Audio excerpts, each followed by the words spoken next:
Welcome to r/रिलेशनशिप advice दोस्तों, जहां OP अपने बॉयफ्रेंड से गुस्सा होकर उसका इंसल्ट कर देती है। तो चलिए जानते हैं कि आखिर बात क्या है। ओपी लिखते हैं कि ये थ्रो अवे अकाउंट है। एक्चुअली में वो रेडिट का ज़्यादा उपयोग करती नहीं है। मेरा बॉयफ्रेंड बेन 28 ईयर्स का और मैं 25 ईयर्स की लगभग 2 साल से डेट कर रहे हैं। हालांकि हमारा रिश्ता एकदम परफेक्ट नहीं, लेकिन ये बहुत क्लोज है। हमारी सबसे बड़ी डिसएग्रीमेंट तब थी जब मैंने ओट मिल्क का ब्रांड बदल दिया और वो भूल जाता रहा कि कौन सा ब्रांड लाना है। हमेशा दूसरा ले आता था। हम दोनों नेचुरली काफ़ी शांत लोग हैं और तीखी बहस के बजाय कंस्ट्रक्टिव डिस्कशन को प्रेफर करते हैं। यही कारण है कि पिछले वीक जो हुआ उसने मुझे सरप्राइज कर दिया। हमारे रिश्ते की शुरुआत में जब हम एक्सक्लूसिव नहीं थे, बेन का एक कोवर्कर के साथ अफेयर था। हम उसे स्टेफ कहते हैं। बेन एक बड़ी कंपनी में आईटी का हेड है और स्टेफ एक अलग डिपार्टमेंट में काम करती है, इसलिए वे दोनों एक दूसरे से कभी कभार ही मिलते हैं। अब तो अधिक ही। उसने वीक में 2 दिन रिमोट काम करना शुरू कर दिया है। जब उसने मुझे उनके अफेयर के बारे में बताया तो मैंने अपने दोस्तों से इसके बारे में बात की, तो उन्होंने कहा कि इसके बारे में परेशान होने की ज़रूरत नहीं है, क्योंकि उस समय हमारे रिश्ते को नाम नहीं दिया गया था और वह केवल एक बार ही साथ में सोए थे। किसी दिन मैं इस पर ध्यान दूंगी और सोचूंगी कि क्या उसने काम पर स्टेप के साथ बात की थी और क्या वो अभी भी उसे पसंद करता है। मैं जानती हूँ कि मुझे किसी के साथ उसकी बातचीत पर नज़र रखने की इजाज़त नहीं है और मैं कभी भी उसे कंट्रोल करने की कोशिश नहीं करूँगी, लेकिन जब मैं उसके करीब होने के बारे में सोचती हूँ तो मुझे कुछ अजीब महसूस होता है। मुझे नहीं पता कि ये जेलसी है या इनसिक्योरिटी या फिर ये रैशनल है भी या नहीं। वैसे भी पिछले हफ्ते हमें उसके बॉस के द्वारा होस्टेड एक डिनर पार्टी में इनवाइट किया गया था। मैं पहले भी उनके ऑफिस की कुछ पार्टियों में गई थी, लेकिन केवल कुछ लोगों के साथ ही बातचीत की और आमतौर पर पूरी रात बेन से चिपकी रहती थी, क्योंकि मैं थोड़ी इंट्रोवर्ट हूँ। मेरा उस समय इम्प्रेशन ये था कि बेन का बॉस काफ़ी अमीर आदमी है, लेकिन वो इतनी अच्छी पार्टी देना जानता था कि मैं पूरी रात 2 से अधिक लोगों के साथ घुलने मिलने में कामयाब हो पाई थी। मैं एक शिक्षक के रूप में हमेशा ऐसे लोगों के बीच इनसिक्योर महसूस करती थी जो मुझसे कहीं अधिक पैसा कमाते हैं, और हमेशा ऐसा महसूस होता है कि वो मुझे हीन दृष्टि से देखते हैं, लेकिन ये सच्चाई बिल्कुल भी नहीं थी। मुझे तुरंत इनसाइड जोक्स में शामिल कर लिया गया। अपने कुछ जोक्स बनाए और यहाँ तक कि मुझे उसके एक कोवर्कर ने उसकी पत्नी के साथ डबल डेट पर इनवाइट भी कर लिया था। जब बेन मेरे लिए कुछ खाना ले रहा था, उसके एक दोस्त ने स्टेप के बारे में कमेंट की। वो पार्टी में थी, लेकिन उस ग्रुप से कहीं दूर। मैंने कहा मुझे उसकी परवाह नहीं है, लेकिन मेरे पास उससे बात करने के लिए कुछ भी नहीं है, जो सच है। मैं उसके साथ अपने थॉट्स को शेयर करने वाली नहीं थी, और इस फैक्ट ने कि स्टेफ हमसे दूर रहती थी मुझे परेशान नहीं किया। तो बेन का दोस्त हंसा और बोला, ठीक है, तो तुम्हें मॉली के साथ भी ऐसा ही लगता होगा। मॉली बेन की एक और कोवर्कर थी जिसके साथ मेरी उस रात दोस्ती हुई। मैं कंफ्यूज हो गई और मुझे समझ नहीं आ रहा था कि वो क्या कहना चाहता है। जब उसने मेरी रिएक्शन देखी तो वो पूरी तरह से चुप हो गया, लेकिन मैंने उसे खुद को एक्सप्लेन करने के लिए कहा। ग्रुप में से उसके अन्य एक मित्र ने कहा कि मॉली और बेन एक साथ सो चुके थे। ये कहना कि मैं चौंकी थी छोटी चीज होगी। फिर मैंने पूछा कि बेन ऑफिस में कितने अन्य लड़कियों के साथ सोया था, और उसने मुझे बताया कि वो 4 अलग अलग लड़कियों को जानता है। उस समय बेन वापस आया, इस बात से अनजान था कि उसके दोस्तों ने उसके रहस्य उगल दिए हैं, लेकिन उसे तनावपूर्ण माहौल का एहसास हुआ। इंटरनली मैं गुस्से में थी और हर्ट थी, लेकिन मैंने चेहरा शांत बनाए रखा। और जब बेन ने पूछा कि क्या हुआ है, तो मैंने बस उसकी ओर देखा और कहा, तुम्हारे दोस्त मुझे सिर्फ ये बता रहे थे कि तुम ऑफिस स्लट हो। वो हैरान रह गया और मैं शांत होने के लिए बाथरूम में चली गई। मैं जानती थी कि अगर मैं इस पार्टी में और देर तक रुकी तो मेरी हालत खराब हो जाएगी और मुझे वहां से जाना पड़ेगा। इसलिए मैं सीधे हमारी कार के पास गई और उसे बिना बताए घर चली गई। जब मैं वापस घर आई तो मैंने उसके कई मैसेजेस का उत्तर दिया कि मैं कहाँ थी, और उसे बताया कि मैं घर आ गई हूँ और वो वापस आने का रास्ता खुद ढूंढ सकता है। वो मेरे लगभग 1 घंटे बाद घर आया और उस समय तक मैं अपनी भावनाएं व्यक्त कर चुकी थी। और बातचीत के लिए तैयार थी, वो बिल्कुल गुस्से में घर आया, जो मुझे समझ नहीं आया, क्योंकि उसने ही मुझसे झूठ बोला था। उसने पहले कभी किसी बात के लिए मुझ पर आवाज़ नहीं उठाई थी, लेकिन वो चिल्ला रहा था कि मैंने उसे कैसे शर्मिंदा किया है, और ये बात उसके अन्य कोवर्कर तक पहुंच गई थी, क्योंकि मैंने इमैच्योर बिहेव किया था। मैंने अपनी स्थिति को समझाने की कोशिश की, लेकिन उसे पता चले कि मैं अपने 4 कोवर्कर के साथ सोई हूँ और उसे कभी नहीं बताया, तो उसे कैसा लगेगा। वो बस यही दोहराता रहा कि उसका उनके साथ अभी कोई रिश्ता नहीं है और ना कभी था, ये सिर्फ सेक्स था। मुझे पता था कि हमारे रिश्ते में वो सेक्सुअल रिलेशनशिप में मुझसे कहीं अधिक अनुभवी था, लेकिन मैं ये मानने से इनकार करती हूँ कि वो इन महिलाओं के साथ सो सकता है और उनके लिए कुछ भी महसूस नहीं कर सकता। लेकिन ये मुद्दे से परे है और उसे मुझे बताना चाहिए था, लेकिन वो केवल इस बात पर अड़ा हुआ है कि मैंने उसके दोस्तों के सामने उसका अपमान किया है। जब उसका चिल्लाना खत्म हो गया तो उसने कहा कि वो शांत होने के लिए अपने भाई के घर रुकेगा, और जब तक वो शांत नहीं हो जाता तब तक उससे कांटेक्ट नहीं करे। मैंने उससे कहा कि मैं पहले उसे कांटेक्ट नहीं करूंगी, क्योंकि मैं गलत नहीं हूँ, वो गलत है। उसे अपने भाई के घर आए 1 वीक हो गया है और हमने अभी तक बात नहीं की है। मुझे नहीं पता कि हम यहाँ से कहाँ जाएंगे। क्या मैंने जिस तरह से रिएक्ट किया वो गलत था? मैंने नहीं सोचा था कि मैं गलत थी, लेकिन अब मैं खुद ही दूसरा अनुमान लगा रही हूँ। मैंने नहीं सोचा था कि उसे फिसलट कहने पर ऐसी रिएक्शन होगी, लेकिन मुझे नहीं लगता कि ये झूठ भी ये था।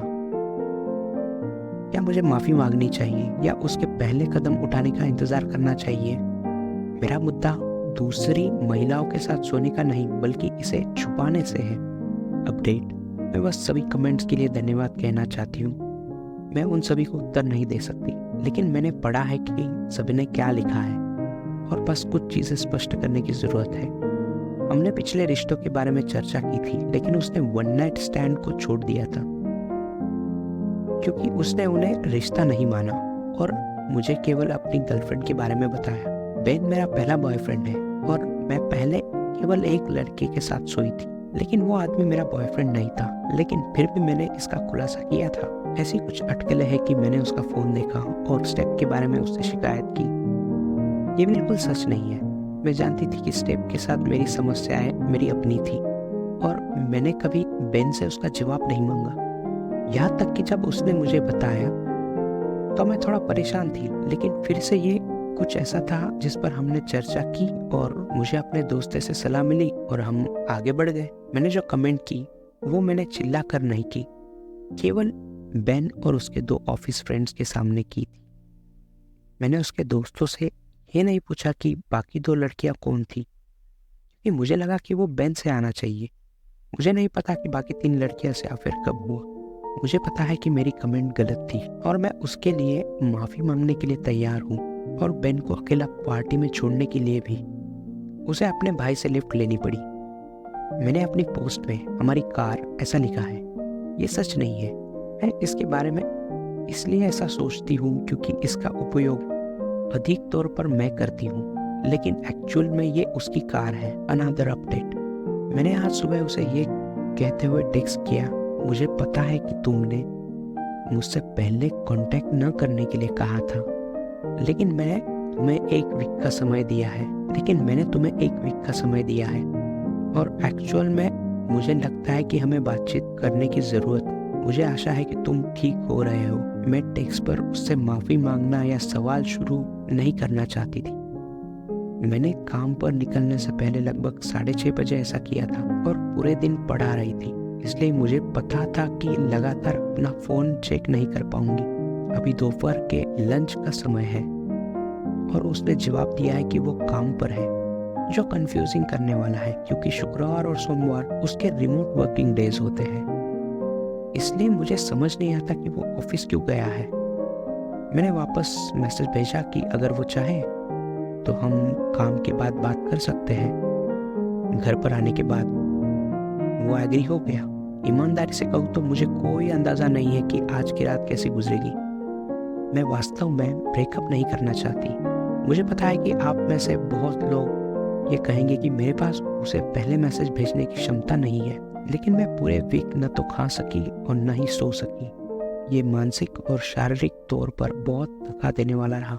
इस वीक मेरा काम का बोझा बहुत ज़्यादा था और ये अतिरिक्त तनाव ने मुझे मेरी सीमा तक पहुंचा दिया है।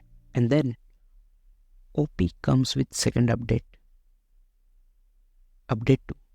हेलो, आज शनिवार है और मैं अभी बिस्तर पर लेटी हूँ और सोचा कि मुझे अपडेट देना चाहिए। ऐसा करने से पहले मैं बस एक बात स्पष्ट करना चाहती थी। मैंने एल्प्रो से ओटली पर स्विच किया है और ये बहुत बेहतर है। इसके अलावा मैं पैराफ्रेज कर रही हूँ क्योंकि मुझे वो सब कुछ याद नहीं है जो मैंने कहा था। इसलिए मैं बेन के काम के बाद आने को लेकर काफ़ी घबराई हुई थी। मुझे कुछ काम करना था लेकिन मैं इतनी डिस्ट्रैक्टेड थी कि काम करने की कोशिश भी नहीं कर पा रही थी। ताकि मैंने as a gesture of good faith उसके लिए उसका पसंदीदा खाना बनाने का निर्णय लिया और शायद इसे आइस ब्रेकर के रूप में उपयोग करूं। मैंने किसी से सब कुछ लिख के रखने की सलाह ली ताकि मैं अपने विचार स्पष्ट रख सकूं।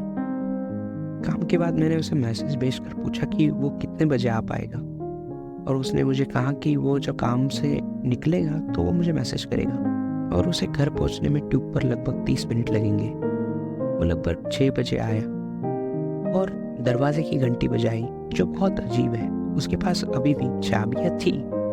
मैंने दरवाजा खोला और हमने अजीब तरह से एक दूसरे को ग्रीट किया।